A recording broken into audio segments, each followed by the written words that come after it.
Fucking beautiful. Love it here.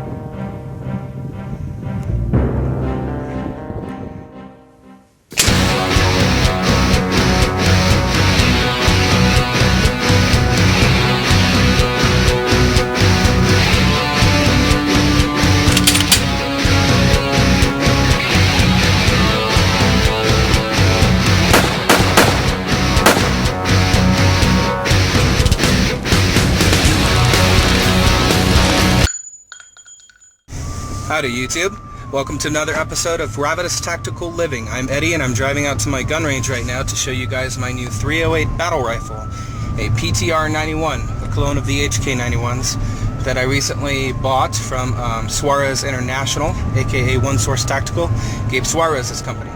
Like they say, a pistol is to defend yourself from muggers, a 223 or a shotgun is to defend your home, and a 308 battle rifle is to defend your freedom. The 308 battle rifle was the last thing of my repertoire that I was having a hard time finding one that I really liked at a really good deal, especially with the price hike in these last few years. For a while I was kind of on the fence between getting a FAL or getting like an M1A, you know, because I really like those M14s. And then I recently was made an offer from Suarez International. Since I had previously bought something from them, I bought a Colombian appendix carry holster from them some time back, and so I was on their mailing list. And they did a big buy from PTR, also working with investment grade weapons, to purchase a whole bunch of rifles and then offer to their members, to their previous customers. So I bought a PTR-91 with a few modifications to it, or at least one modification as far as I've seen, for 850 bucks. I ordered it about a month ago now. It was something like September 4th when I ordered it, and I just picked it up from my FFL on October 3rd, so it took about a month to get it, all things considered. In a moment I'm going to switch over to a shot of the rifle itself to show you some of my initial impressions, and then we're going to see how it shoots. You know, a FAL is good. I've shot plenty of FALs and I like FALs. And an M1A is really nice, although they are pretty expensive. One thing I liked about the PTR-91 versus the other ones is even though it's a lot more basic of a rifle, it's got a blowback system instead of a gas piston system, so I guess that makes it kind of the AK-47 of the Western rifles in its reliability. I was never really considering the HK91s, although I have read a lot of stuff saying that HK91s would be the ultimate, you know, post-apocalypse rifle or whatever, because of the ease of getting parts and, you know, just a kind of general overall goodness of all the qualities of a good battle rifle.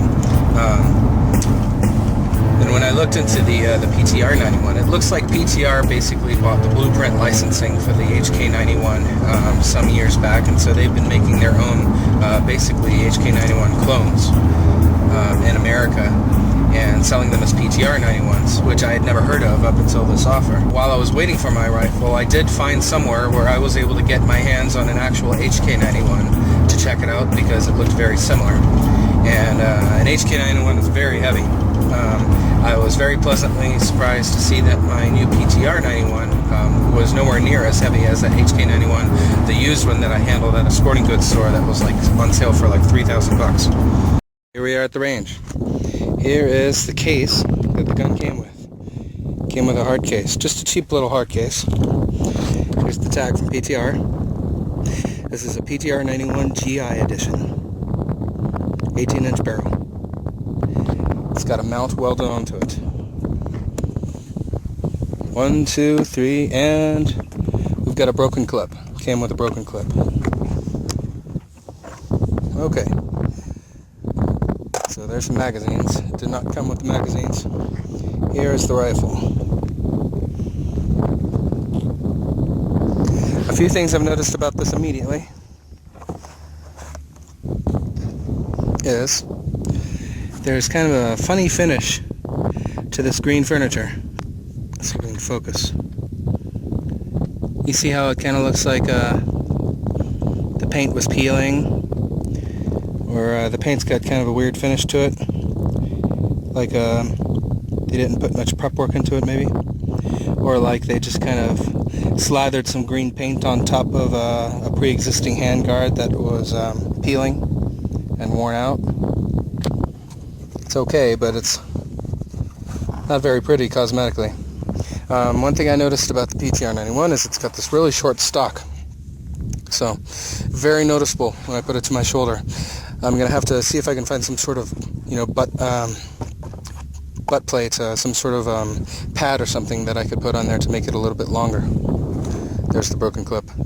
One thing I don't like about this so far is this charging handle. And I don't know if I got a defective model or what, but it's very, very hard to pull that out.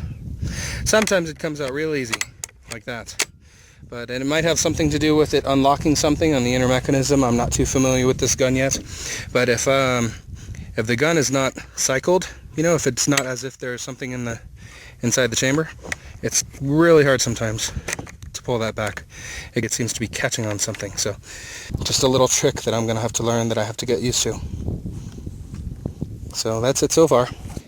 I'll be shooting at a gong down there, and I also have some targets set up. This is at 100 yards.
I was shooting at this gong, which that's how big it is, and these targets from 100 yards away, and I did not frickin' touch it.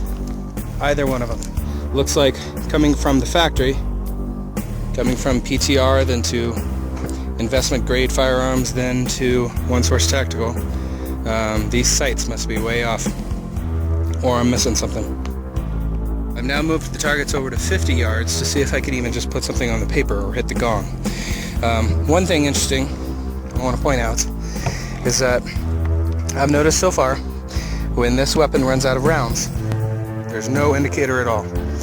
Unless you're counting, or unless you just fire until you get a click. The bolt doesn't stay open, which I've read something about that.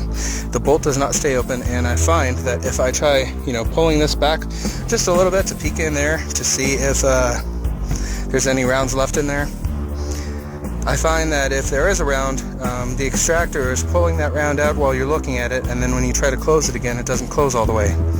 So you basically have to pull out whatever round you were peeking with and then put a new round in there. Fortunately, I was able to at least manually insert a round through the breech.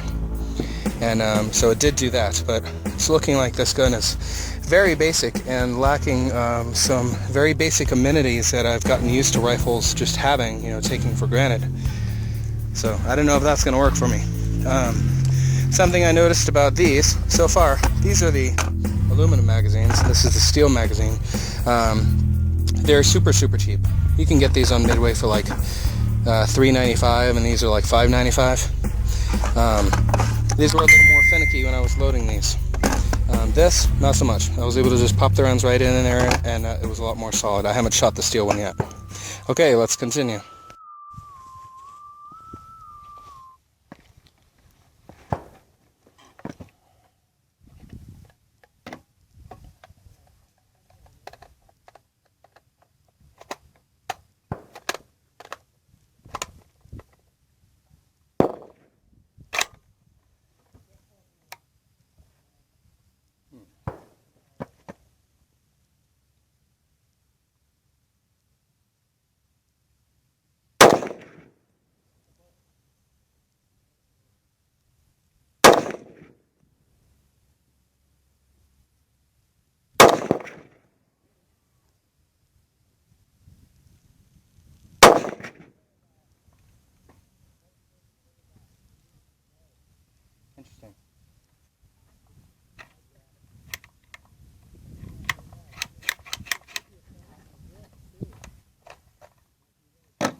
we've had an interesting jam.